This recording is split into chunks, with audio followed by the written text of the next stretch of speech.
Well, now we can go into another don't, which is when you're in the pipeline, don't get too cute with what your job is and pay attention to who you're talking to. Because when you go out and you're in the local area and people are like, oh, what do you do? And you're like, oh, I'm an Air Force lumberjack. I can't really tell you. Don't aggrandize yourself. There's no reason. You could just say, I'm a student. I'm an AFSPEC War student. And then that would probably do you more service than anything else. I got to be honest with you. None of you are being recruited by the CIA in the pipeline. You can tell people that you're in the Air Force. You can tell people you that weren't, but I'm sure there's some people that were. Right. Oh yeah, I've heard that. I love that story too. Oh, you were a PJ? Well, I mean, no. Basically, I was recruited straight out of the pipeline. I graduated. I went straight to the farm. You know, like no, that's not how it works. That's not how it's ever worked with anybody ever outside of a movie. Yep. I don't know if you have one, Trent, but I was going to say, what's that? I was going to go back to mentorship. Just don't assume that you know what you need from the cadre or from your developer or any of these other things. I don't know how many times in my life that I've expected more from somebody and then realized later on that I got just as much mentorship and guidance and all that other stuff that I actually needed. And if they'd actually tried to help me out earlier than I'd wanted, earlier than I needed it, that it probably wouldn't have been beneficial. So like it's like the asking stupid questions because you don't have enough data.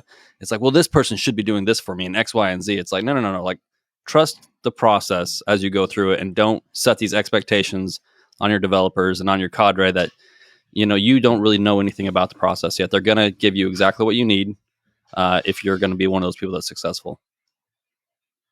Yeah, it's all valid. That's the thing, though, is you don't know what you need a lot of times, right? Especially when you're in that. Sometimes you think that you need, I don't want to say time off, but like a reset or a break. In a reality, it's the whole assessment, selection, SWCC, the pipeline, whether it's the apprentice course or whatever. It's providing you that unique opportunity to be stress inoculated, because that's throughout. You are going to be put, whether it's real world or in training, you're going to be put through some stressful situations. And in order to get used to that, you have to be put through stressful situations. That's the whole, vaccines or what inoculation or whatever you want to call it. Like, that's kind of how that stuff works. So if you want to be hardened, if you will, you're going to need that in the pipeline so that you don't freak out when some bad things happen. And that doesn't necessarily mean in training or operationally, right? Because training can turn into real world stuff real quick sometimes, but that could be on your way to work, or somewhere, and you come across a car accident and all of a sudden you're putting tourniquets on people, or you're yanking somebody out of a car that's on fire. Like, if you freak out during those situations because you are not stress inoculated, like, now maybe those folks and yourself die, but instead now you're able to remain calm and, again, see work, do work, right? Yank people out of cars, put tourniquets on, put tourniquets on correctly. Yeah, for sure.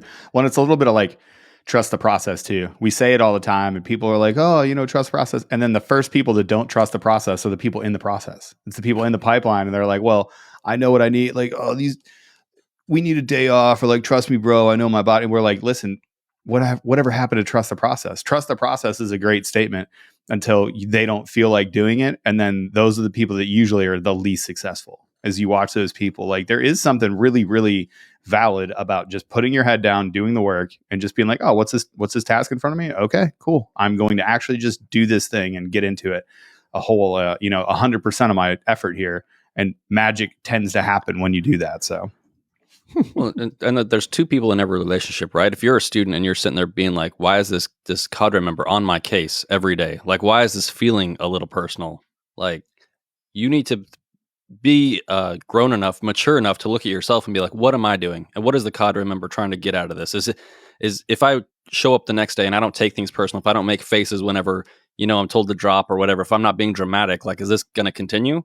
Like, is he just trying to get me to that point where I do harden up and it will set me up for success instead of just, like you said, taking everything personal and crying about it. And why is he doing this to me? No.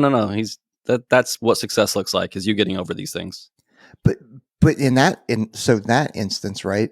Maybe that is not personal, as in like, I don't like you, but it's like, hey, as a cadre member, I recognize that you are lacking this,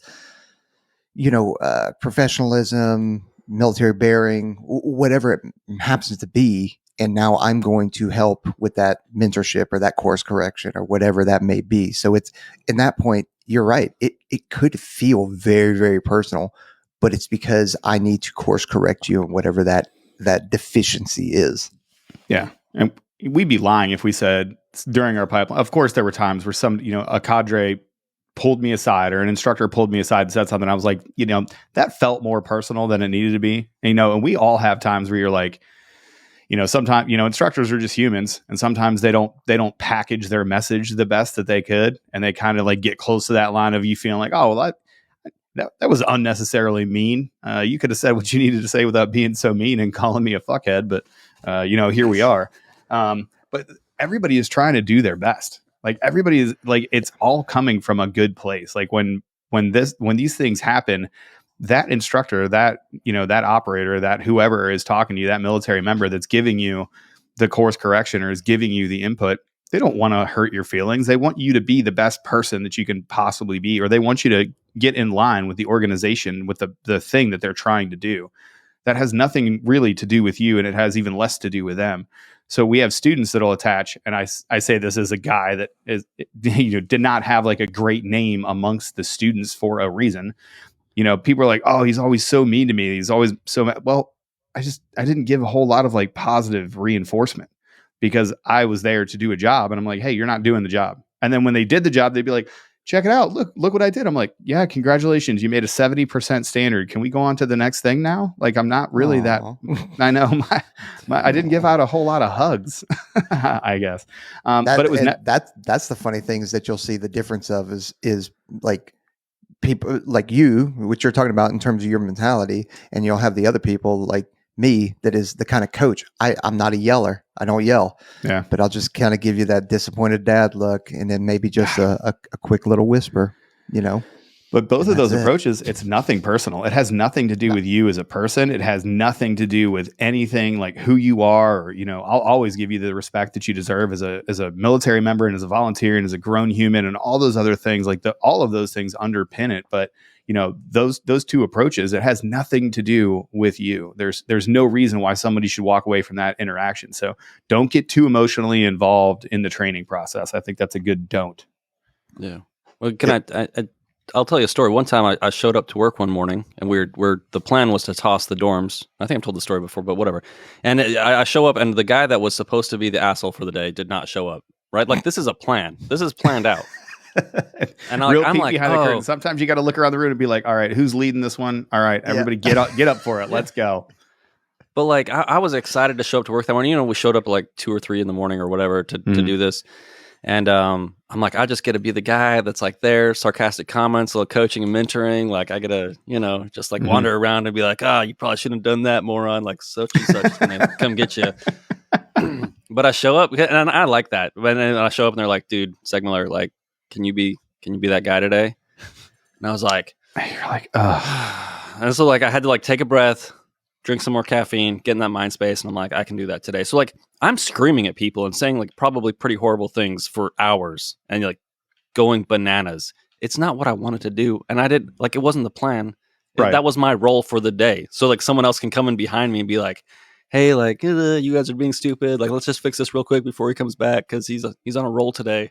Yeah. Like, everybody watch out for Segmiller. He's going crazy. It's like good cop, bad cop, insane cop. That's basically what the cadre do. Good cop, bad cop, insane cop.